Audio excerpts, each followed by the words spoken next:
Oi gente, tudo bem com vocês? Eu sou a Jéssica e hoje nós vamos falar sobre o livro A Pequena Sereia e o Reino das Ilusões, da Louise O'Neill. Vamos lá? Bom gente, esse livro aqui então é um livro de lançamento aí recente da Dark Side Books. Veio numa edição, devo dizer, um tanto quanto caprichada, não é mesmo? Olha esta edição toda brilhosa, maravilhosa, bem como a gente imagina que seja, né, um livro de uma princesa das águas. E, gente, só a edição já chama nossos olhos, já chama nossa mãozinha ali pra comprar o livro dele na estante, né? Deixar aqui coisa mais maravilhosa. E ele também, além da edição maravilhosa, veio com uma proposta incrível sobre a voz e o poder que a mulher tem. Então, assim, como não querer ler este livro e usufruir de tudo que ele pode trazer pra gente, pra nossa vida, né? Então, eu resolvi comprar e apostar na leitura e vou dividir com vocês o que eu achei de tudo isso, então. Bom, gente, aqui então a gente vai conhecer a nossa protagonista. O nome dela é Muirji, mas esse é o nome então de Princesa do Mar, mas o nome que a mãe dela escolheu de nascimento lá, quando ela nasceu, é Gaia. Então é assim que eu vou chamar ela, tá? Gaia, porque eu preferi esse nome, Gaia é mais bonito e também mais fácil de falar, tá? Aqui a gente vai conhecer então a vida da nossa protagonista, né? Ela está ali para completar os seus 15 anos de vida. E na lenda ali das sereias, das princesas sereias do mar, a partir do momento que você faz 15 anos de vida, você começa a sua vida ali como, enfim, esposa, como escolher uma pessoa para casar, como começar a viver a vida e ter as obrigações então ali que as princesas marinhas possuem como sereias. Então ela tá basicamente vivendo a vida dela ali para esse momento que tá chegando da vida dela. Falta pouco tempo pro aniversário dela. Quando ela faz 15 anos, ela tem o direito de estar subindo para conhecer a superfície, para ver, né, do que é feito mais o mundo fora ali do mar e também de todas essas outras obrigações que eu mencionei, que é o casamento, que enfim, começar a vida mesmo sozinha por conta. Aí acontece que o que então? A Gaia, ela não tem mãe mais. A mãe dela, logo que ela nasceu, diz a lenda que morreu porque ela foi tentar desbravar os mares para tentar conhecer o mundo fora da água, mas a nossa protagonista acredita que tem alguma outra coisa aí. Ela não acredita que a mãe dela tenha morrido nisso. Ela pensa que ela pode ainda estar viva mesmo que fora das águas, né? Mesmo que capturada pelos humanos. Ela ainda pode ter vida e ela acredita piamente nisso. Então ela vai basicamente querer descobrir o que aconteceu com a mãe dela. Mas nesse meio tempo, gente, a gente vê que assim, as regras de etiqueta lá do fundo do mar, o pai dela, o rei dos mares, é aquele cara machista que acha que todas as suas vontades têm que ser feitas, sabe? Aquela pessoa que tem que ser elogiada a todo momento. Isso me irritou muito no livro todo, assim, todo momento que ele aparece, ele gosta que as pessoas fiquem falando: sim, senhor rei dos mares, sim, você é isso, senhor rei dos mares, sim. Sabe? Aquela coisa que a gente fica, meu Deus, pelo amor de Deus, que eu não aguento uma coisa assim. É basicamente um relacionamento abusivo de pai pra filha, sabe? Elas têm que fazer o que ele quer, porque ele quer, elas têm que ser magras, lindas, absolutas, perfeitas. Tem que se mutilar pregando joias em suas caudas, porque é assim que você tem que ser, é assim que eu quero que você seja, sabe?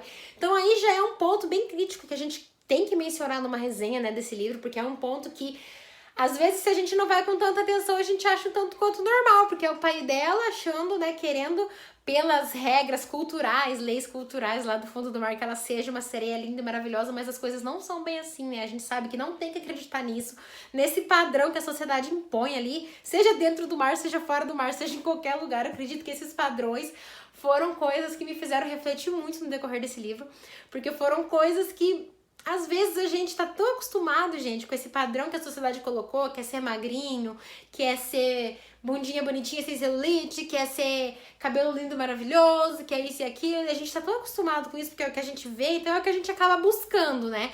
A gente faz um alisamento no cabelo, a gente faz, enfim, um regime pra ficar magrinho, e a gente tem que descobrir e perceber que esse não é o foco da nossa vida, que a gente não precisa voltar a nossa vida toda pra isso, que é pra aquilo que a sociedade acaba impondo e a gente meio que involuntariamente aceitando. Então aqui nesse livro a nossa protagonista, apesar de muito novinha, 15 anos, ela já tem as suas dúvidas sobre aquilo que acontece ali no fundo do mar, sabe? Por mais que seja uma coisa que aos olhos tanto das suas irmãs quanto de todo mundo ao seu redor é normal, ela acaba vendo com outros olhos e achando um tanto quanto estranho, diferente, porque não é uma coisa que ela quer que seja, sabe? Então É uma coisa que pegou muito em mim, que fez eu refletir muito, tanto aqui na nossa vida quanto lá na vida que ela tá vivendo, né? Uma pessoa que, apesar de estar vivendo no meio de tudo aquilo, ela pensa diferente daquilo. Então isso foi uma coisa que me conquistou na história. Voltando à história, então, a nossa protagonista aqui, então, ela vai fazer os seus 15 anos para, enfim, poder ir para a superfície, ver como funciona o mundo fora ali do fundo do mar e, a partir de então, começar a sua vida como uma esposa e com as suas obrigações como filha do rei dos mares ali, né, embaixo da água ali do mar. Mas acontece que ela não quer casar com esse cara que tá prometido pra ela, que o pai dela escolheu pra ela. Ela não quer ter essa vida que as pessoas têm ali embaixo, ela quer ser diferente, ela quer ser melhor. Até entre as suas irmãs existem uma rixa enorme, chega a ser triste de ver como existe uma rixa por conta da beleza. Uma é mais bonita que a outra, então uma tem privilégios a mais que a outra pela sua beleza, uma coisa que a gente não pode controlar, que a gente não pode simplesmente, sabe, escolher. Então, assim, tem briga entre a família dela, entre as irmãs dela, e ela sente muita falta da mãe dela, mais do que todas as outras irmãs. Ela sente muita falta da mãe dela, principalmente porque ela pensa diferente das irmãs e porque ela quer respostas sobre a sua mãe. Ela não sabe se a sua mãe tá morta, ela não sabe se a sua mãe morreu, como dizem que morreu. Então, tudo isso é voltado para o dia em que a nossa protagonista vai subir para a superfície. Só que no dia que ela acaba subindo, ela vai encontrar um humano lá e vai acabar vendo ele de outra forma, né? Então, quando ela... Eu nem sei até que momento que eu falar aqui pra vocês é spoiler, mas tudo bem. Ela vai subir, ver o humano e a partir daí tudo vai mudar. Depois que ela volta lá pra baixo, né? Pra viver a sua vida normal ali debaixo da água, ela vai começar a ter pensamentos diferentes sobre aquilo que ela estava tendo. Ela vai começar a ter dúvidas sobre se aquilo está ou não de fato certo, se aquilo é ou não aceitável. Então ela vai estar buscando sempre mais e vai ter muitas reflexões aqui no meio disso tudo. Quando ela vai lá pra Salca, que as Salcas são as sereias do mal, tá? São as sereias que basicamente vão até a superfície, naquela historinha que a gente conhece na lenda, né? Que elas sobem, cantam, os homens ficam hipnotizados, elas matam os homens e se alimentam deles, e basicamente é tudo aquilo que acontece aqui dentro da história também.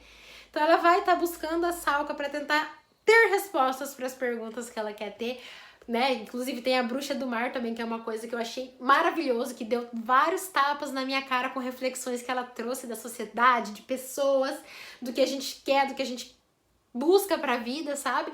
Ela também me fez pensar muito a respeito de tudo mesmo. Então foi assim, literalmente um tapa na cara atrás do outro. Não tem mais muito da história do que eu posso falar, porque seria um spoiler, né? A gente já conhece através da história, tanto da Disney quanto do conto, que vai existir um amor, mas por trás disso não é o amor que vai salvar a história, tá, gente? Já queria deixar isso bem claro pra vocês. Não é... Porque a gente às vezes pensa, o livro é feminista, mas ela vai subir pra superfície, vai encontrar um carinha, se apaixonar e ficar tentando ir pra fora, ganhar as pernas, perder a cauda, ganhar as pernas pra ganhar o homem, porque ela tá apaixonada pelo homem. Pode ser que em grande parte da história a gente acredita que seja isso, mas aí quando chega o momento que a gente vê que não é só isso a história, que a história não gira em torno disso, que não se baseia só nisso, a gente percebe o que a autora quis dizer com feminista desse livro. Grande parte da história eu fiquei pensando, meu Deus, mas a autora vai... Tá, no começo do livro tem uma carta, tá? Que a gente lê sobre o feminismo, sobre como foi importante há muitos anos o feminismo ter tomado conta pra gente poder ter os nossos direitos, nossos valores. E aí a gente fica, grande parte do livro, tá, mas se ela é tão feminista, por que ela só quer o amor de um cara que ela nem conhece? Por que ela quer deixar a vida dela pra subir, pra ter o amor de um cara que ela nem sabe quem é, que talvez nem goste dela, né? E tudo que ela vai sofrer, tudo que ela vai ter que abrir mão dela, da vida dela como pessoa pra poder tentar conquistar esse cara, que é uma coisa que nem é tão certa assim na vida, sabe? Então eu fiquei, tá, mas e aí? E aí quando vem finalmente a história, a parte da história onde a gente entende o lado feminista que a autora quis colocar, que a gente entende que a nossa protagonista também está entendendo, que é muito mais do que aquilo que ela achava, quando ela enfim percebe, aí tudo fica maravilhoso. E a gente enfim entende o poder que a autora teve em mãos ao transformar a história virada, voltada pra isso aqui, que é o que ela trouxe. Então, gente, eu gostaria de dizer pra vocês, eu queria poder estar falando mais, mas assim, eu acho que vão ter muitos spoilers se eu acabar falando alguma coisa a mais aqui.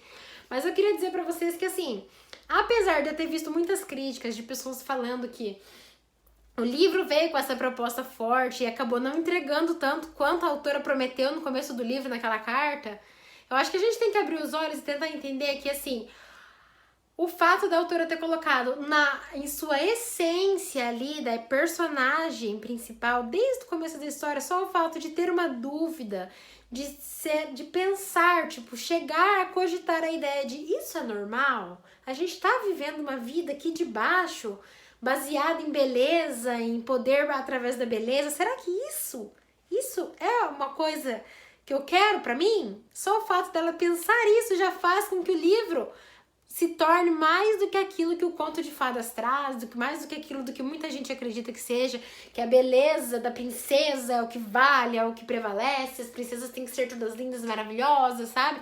Então só o fato dela ter essa questão para trazer pra gente aqui, na protagonista de 14 anos, pra mim foi o que valeu assim mais ainda, sabe? Foi o que fez eu pensar que, enfim, que talvez seja mais do que as pessoas talvez acharam que fosse lendo o livro. Então, a gente tem que ser pessoas que a gente analisa e cobra muito do que é proposto. Mas acho que a gente também tem que ter a cabeça aberta e tentar entender que, às vezes, uma pequena atitude, um pequeno detalhe ali, que a protagonista teve, uma atitudezinha que ela teve ali, valeu muito mais do que seria se fosse de outra forma. Não da forma, talvez, voltado para o poder que a nossa protagonista como mulher tem em mãos, e sim como enfim, eu tô começando devagar, né? Mas eu acho que pequenas atitudes que tiveram dentro da história valeram mais do que a carta que a nossa autora deixou no começo do livro. Eu acho que foi isso mais que me conquistou e fez com que eu gostasse mais da história. Eu terminei esse livro aqui, fui conversar com a minha amiga Viviana. Cheguei e falei, amiga, terminei, vamos conversar? Vamos. E a gente começou a falar sobre isso, sobre os padrões, sobre, enfim, o que a gente ganha com isso, como a gente perde tempo na nossa vida com coisas que às vezes, assim, pelo amor de Deus, sabe? Eu sei que às vezes a gente fala assim aqui, ai, eu vou parar de comer um pouco pra perder aquela barriguinha, sabe? Mas a partir do momento que deixa de ser saudável, já não é mais, assim, uma coisa boa pra gente, sabe? Então acho que a gente tem que ter isso em mente. Então é isso que eu gostaria de falar com vocês sobre esse livro. Foi mais um desabafo sobre, né, o que ele trouxe pra mim, as reflexões que eu fiz por conta dele. E acho muito válido para quem não leu ainda, dá oportunidade. E para quem leu e não gostou, repensa um pouquinho, talvez, alguma coisinha que você pense que você pensou tão ruim a respeito. Enfim, vamos tentar reverter, porque isso aqui vale muito a pena mesmo, gente. Bom, gente, então foi isso o vídeo de hoje. Se gostou, deixa seu like que me ajuda na divulgação. Se inscreve no canal se for novo por aqui, que logo, logo sai mais vídeos para vocês. Nos vemos em breve. Beijinhos, tchau, tchau.